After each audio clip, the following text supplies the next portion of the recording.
Piensa en 3 cosas que te definen, 3 cosas que, si desaparecieran mañana, te dejarían vacío frente al espejo. Probablemente pienses en tu carrera, en tu ideología, en tu apellido, en la historia que te cuentas para justificar quién eres. Pero si vas a un estadio de fútbol y le haces la misma pregunta al tipo sentado detrás de ti, no te va a responder con argumentos que lo define.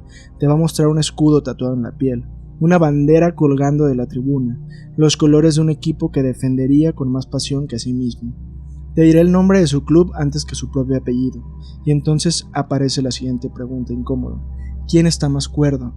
¿El hombre moderno que cambia de opinión cada año para sobrevivir al mercado, o el que juró lealtad eterna a unos colores que jamás le devolverán un solo centavo? Nacimos en la era del hiperindividualismo. Nos enseñaron que debíamos construirnos solos, ser nuestra propia marca, nuestro propio jefe, nuestra propia religión. Derribamos los viejos altares, abandonamos los templos, nos burlamos de los rituales del pasado creyendo que eso nos haría libres. Y, sin embargo, cuando las pantallas se apagan y el ruido desaparece, nunca habíamos estado tan jodidamente solos.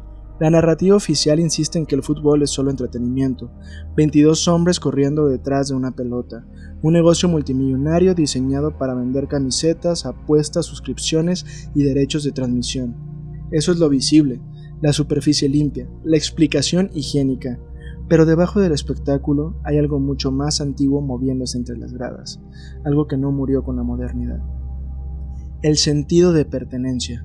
Un comportamiento imposible de explicar desde la lógica económica. La neurociencia descubrió algo perturbador. El cerebro procesa el rechazo social en las mismas regiones donde procesa el dolor físico. La exclusión duele igual que un golpe. Necesitamos pertenecer.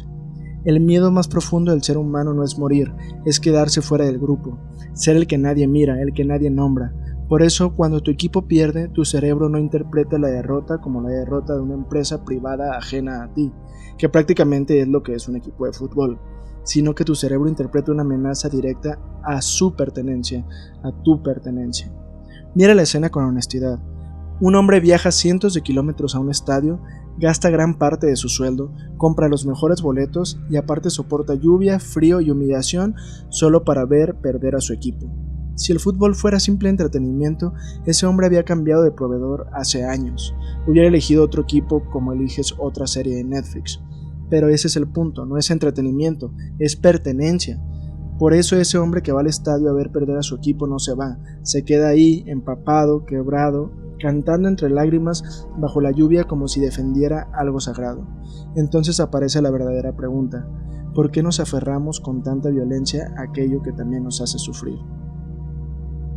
Porque el fútbol le devuelve al ser humano algo que la vida moderna le arrebató: la tribu, la pertenencia.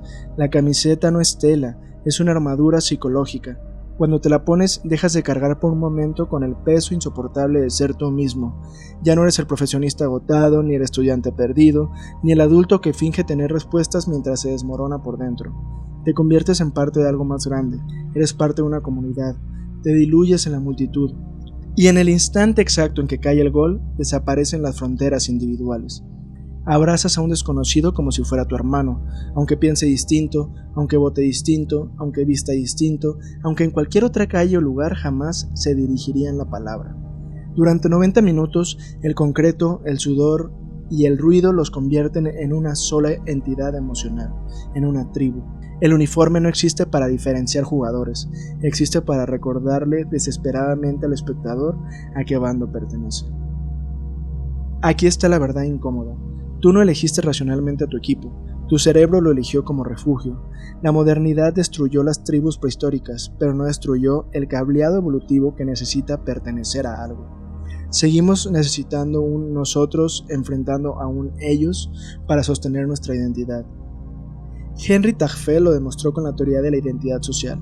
Basta con dividir personas en grupos aleatorios para que aparezcan favoritismos, prejuicios y tribalismo. La mente humana prefiere una tribu imperfecta antes que enfrentarse sola al silencio.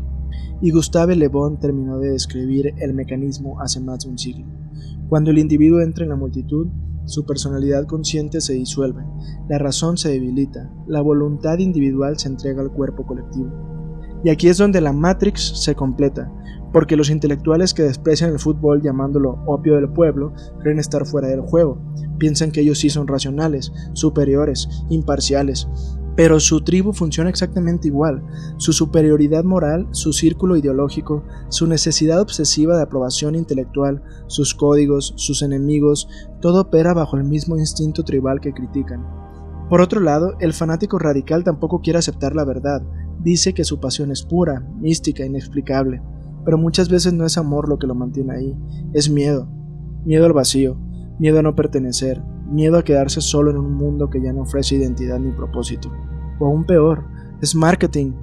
Marketing en los partidos, marketing en las playeras, marketing en los videos, marketing en los videojuegos. Pero bueno, al final críticos y fanáticos buscan lo mismo, pertenecer. Unos usan el lenguaje de la razón, otros el lenguaje de la pasión, pero ambos están intentando sobrevivir al mismo invierno psicológico. No existen las mentes completamente independientes, solo distintas formas de elegir una tribu, para no quedarse en el aislamiento. Esto no se trata de dejar de amar el fútbol, ni de quemar camisetas, ni de aislarte del mundo. Se trata de tener la lucidez suficiente para entender qué vacío estás intentando llenar cuando corres hacia la multitud.